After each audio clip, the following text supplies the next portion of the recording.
Jeudi 8 octobre, quartier de la Défense à Paris. La foule, la police, les pompiers suivent l'ascension illégale d'un homme à flanc de building. Je suis pas Batman, sans ça je l'aurais pécho, il serait redescendu une chaîne et voilà. Sans corde, sans la moindre sécurité, cet homme, c'est Alain Robert, l'homme araignée. Mon rêve de gosse, de quand j'avais 5 ans, et aujourd'hui Alain Robert qui en a 47, ça se ressemble. Alors oui, je suis un homme libre, et je vais continuer à faire les choses que j'ai envie de faire, parce que je suis un homme libre. Pourquoi Alain Robert grimpe-t-il les plus hautes tours du monde au péril de sa vie? Comment peut-il gravir ces sommets de verre et d'acier? Quelles raisons le poussent vers les sommets? Rencontre avec un aventurier d'aujourd'hui aux escalades illégales, l'homme araignée. 9h du matin, chambre d'hôtel d'Alain Robert. Météo Paris. Ils disent temps beaucoup moins lourd avec un petit risque de quelques ondées passagères. Le grimpeur a prévu d'escalader une tour dans la matinée. Son principal ennemi, les conditions météo. La pluie c'est terrible, la pluie ça m'empêche de grimper. Ok. La pluie menace, mais pas assez pour décourager ce grimpeur de l'extrême. Alain Robert, plus de 30 ans passés à grimper sur toutes les surfaces du monde. Falaises, montagnes, mais surtout celles qui ont fait sa célébrité, les tours. L'homme araignée, comme on le surnomme, en a escaladé plus d'une centaine sur la planète. L'escalade, une passion découverte à 12 ans. Un moteur. Il y a toujours eu une notion très importante dans ma vie, c'est la notion de courage. Gamin, je manquais de confiance en moi, j'avais peur du vide, j'avais un petit peu tous les défauts de la terre, mais par contre, j'avais une qualité, c'est la motivation. C'est ce qui m'a permis d'avancer dans la vie. Et aujourd'hui, c'est vers la défense qu'Alain avance. Mais également vers les journalistes. Tôt ce matin à la radio, Alain a annoncé qu'il allait grimper une tour et dans quel quartier il le ferait. Qu'est-ce que vous redoutez le plus? C'est de me faire attraper avant d'avoir commencé.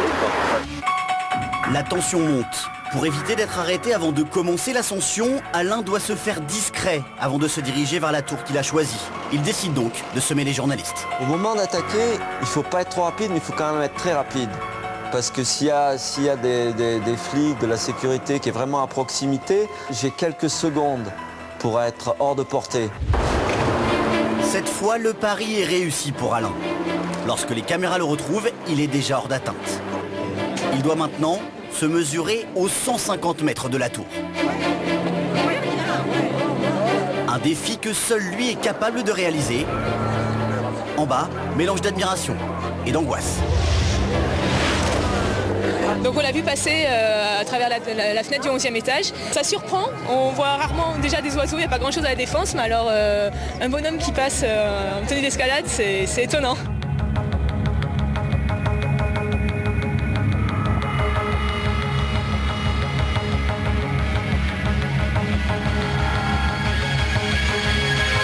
C'est impressionnant, ouais, ça fait peur même.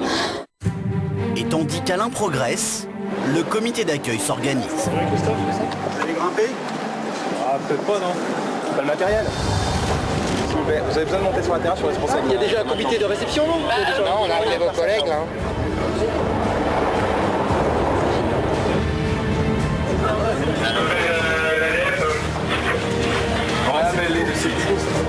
Une heure après le début de l'ascension, Alain franchit le sommet.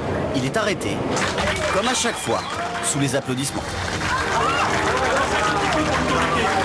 Il m'arrive des fois de grimper légalement avec 100 000, 150 000 personnes. Et c'est vrai que 150 000 personnes qui applaudissent, qui te poussent vers le haut, c'est génial, c'est du Rolling Stone, mais bon, sauf que toi, tu es en train de jouer avec ta vie.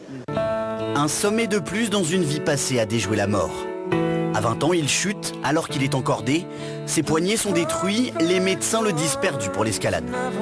Et pourtant, un an plus tard, il regrimpe et prend une décision.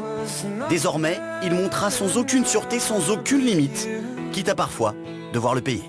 Pour avoir vu, pour être allé assez souvent à l'hôpital, c'est vrai que finalement, je préfère mourir au pied d'un building, au pied d'une falaise ou d'une montagne, que mourir sur un lit d'hôpital. Le fait de regarder la mort dans les yeux, ça permet effectivement d'apprécier la vie davantage. Retour à la défense. Après 45 minutes de garde à vue, On verra bientôt alors. Parce que j'allais vous laisser. Allez, merci beaucoup. Au revoir. Alain Robert sort libre du commissariat. L'homme araignée, un grimpeur hors norme qu'on ne peut suivre ni poursuivre. Une star de l'escalade qui passe sa vie à la risquer.